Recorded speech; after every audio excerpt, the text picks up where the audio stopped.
Como agiu? Da mesma forma que sempre. Daniel agiu do mesmo jeito. Continuou confiando em Deus. Continuou acreditando que a vida dele tinha um propósito.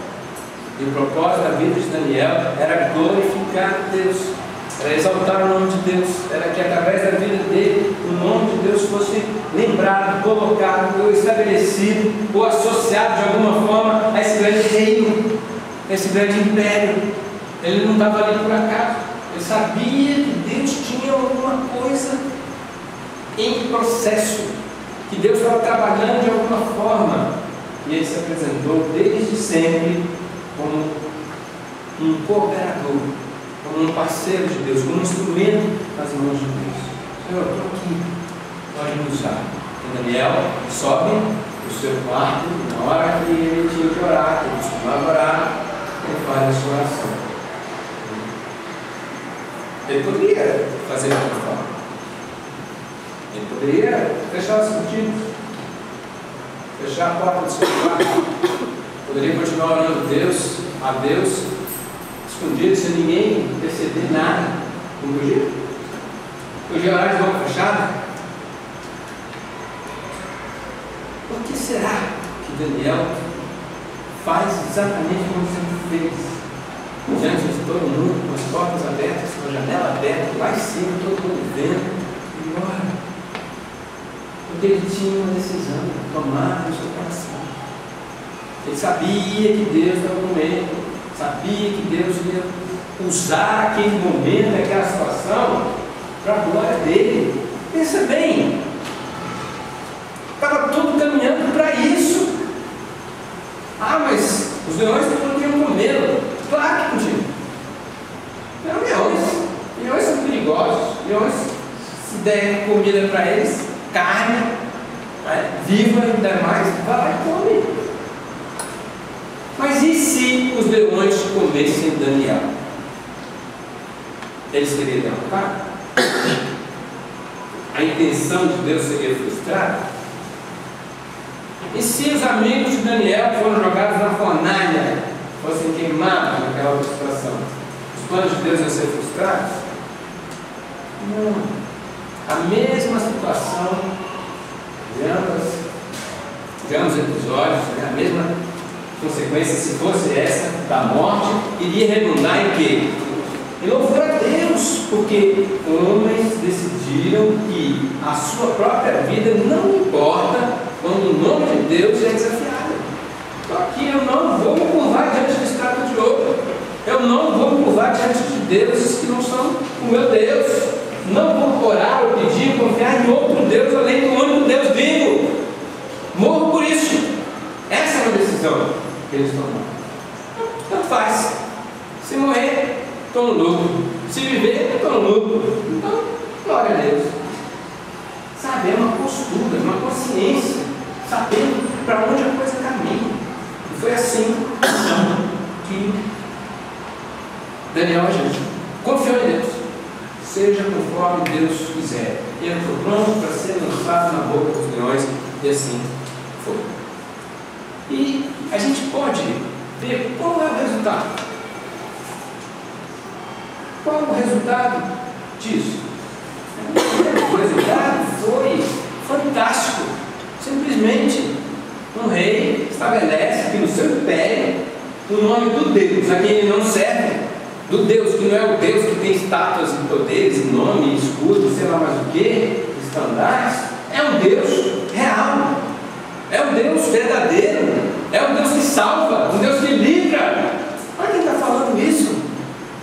É um homem que não é da linhagem de Israel, alguém que não pertencia à nação eleita, alguém que não conhecia os rituais e as coisas, mas que aprendeu, que ouviu, né? E esse rei agiu diferentemente dos outros, nem Nabucodonosor, nem Belsazar, se curvaram diante desse Deus, e esse aqui afirma, não só com a sua boca, mas ele faz afirmação de fé nesse Deus de Daniel, estabelece um decreto por todo o reino, ou seja, o nome de Deus chegou no nível que Deus queria que chegasse. O nome de Deus ficou associado ao sucesso desse reino, porque quem foi peça Daniel. E quem era Daniel? Servo do Deus Altíssimo. Ele disse isso muito claro: não sou eu, não é a minha sabedoria, não é o meu poder, é Deus comigo. E os outros falavam: Deus está em você, o Espírito dos deuses está em você. A sabedoria que você tem, como ele não pode ter. Se não for Deus que enviou, quem foi? Percebe? O nome de Deus é glorificado na vida de Daniel. O nome de Daniel não é maior que o nome de Deus dele.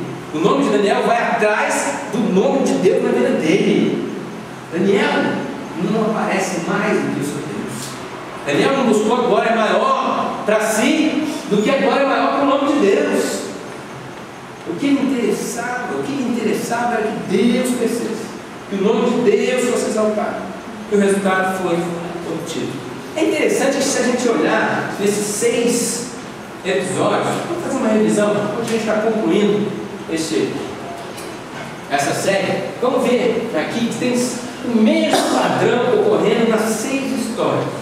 A mesma coisa acontece 6 vezes. Se não, vejamos: situação difícil ou desafio?